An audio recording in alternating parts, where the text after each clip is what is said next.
सलमान आबिद साहब, जिस तरह से हम देख रहे हैं इंतखाबात करीब आ रहे हैं, हर पार्टी अपना बयानिया लिए मार्केट में घूम रही है और अगर पीपल्स पार्टी की बात की जाए तो तजाद दिखाई दे रहा है बयानिए में।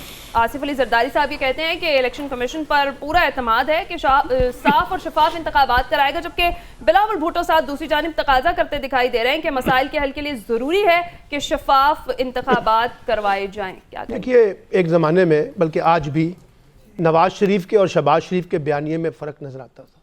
बड़ा भाई जो है वो जमहूरियत के साथ और पार्लियामान की बालादस्ती के नाम पे खड़े हो जाते थे और शहबाज शरीफ जो है वो छुप छुप के फ़ौजी क़यादतों से मुज़ाकरात किया करते थे, मामला तय किया करते थे। उस वक्त भी वो बैड कॉप और गुड कॉप वाला सिस्टम चल रहा था और ना नवाज शरीफ साहब को इस पर इतराज़ था कि शहबाज शरीफ साहब क्यों मिलते हैं, ना शहबाज शरीफ को कोई इतराज़ होता था कि वो जमहूरियत के नारे क्यों लगाते हैं। इसी तरीके से बिलावल भुट्टो साहब और जरदारी साहब के दरमियान भी जो मामला है, आँख मचोली का खेल, एक ने अपने आप को इस्टेब्लिशमेंट के बहुत करीब रखा हुआ है आसिफ अली जरदारी ने, और बिलावल साहब को वो क्योंकि नौजवान है तो वो समझते हैं कि उन्हें सियासी तकरीरें करने का पूरा हक हासिल होना चाहिए। लेकिन जो लोग पीपल्स पार्टी को जानते हैं वो जानते हैं कि आज भी डिसाइसिव पावर जो है वो आसिफ अली जरदारी साहब है, और अगर आपने पीपल्स पार्टी का मौक़िफ़ समझना हो तो बिलावल से ज़्यादा आपको आसिफ अली जरदारी के बयानात को अहमियत देनी चाहिए, वही मैटर करती है। एक बात। दूसरी बात यह है कि अब इंतखाबात जो हैं वो तो बराए नाम होने हैं, इसमें तो कोई अब शक शुबा रहा ही नहीं ना।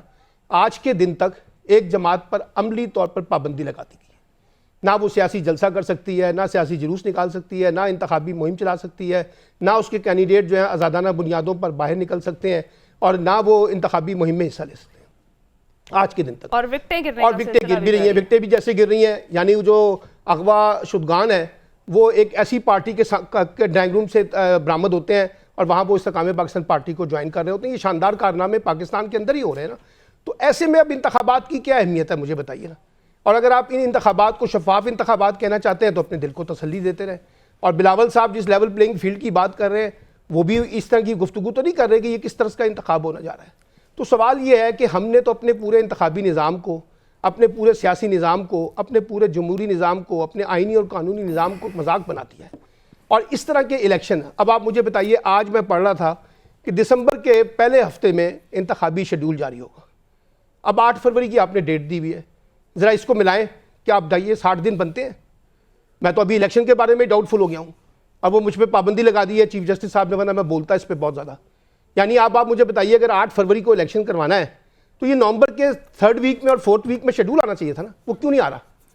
इसलिए देखिए, बात ये है, और हम अभी भी सियासी इंजीनियरिंग कर रहे हैं, इलेक्शन अरेंजमेंट के अंदर लगे हुए हैं। सबको पता है किस तरीके से इस्तेकाम पाकिस्तान पार्टी में लोग जा रहे हैं, PMLN के अंदर जा रहे हैं, बाप कैसे गई है, 2 हिस्सों में तकसीम हुई है।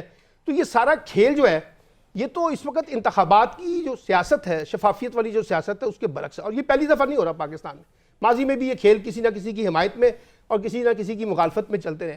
यानी बात मैं ये कहना चाहता हूँ, हमने अपनी माजी की गलतियों से कोई सबक नहीं सीखा, उन्हीं गलतियों पर दोबारा शिद्दत के साथ खड़े हुए हैं और बड़े ढटाई के साथ कह रहे हैं कि हमने यही काम को आगे लेकर चलना है।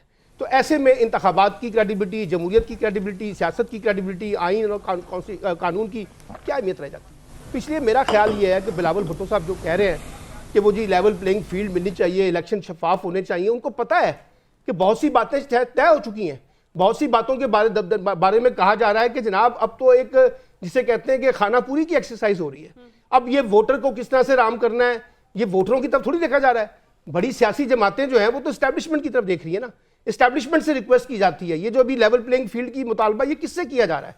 आसिफ अली जरदारी साहब किससे बात कर रहे हैं? मुस्लिम लीग नून किससे बात कर रही है?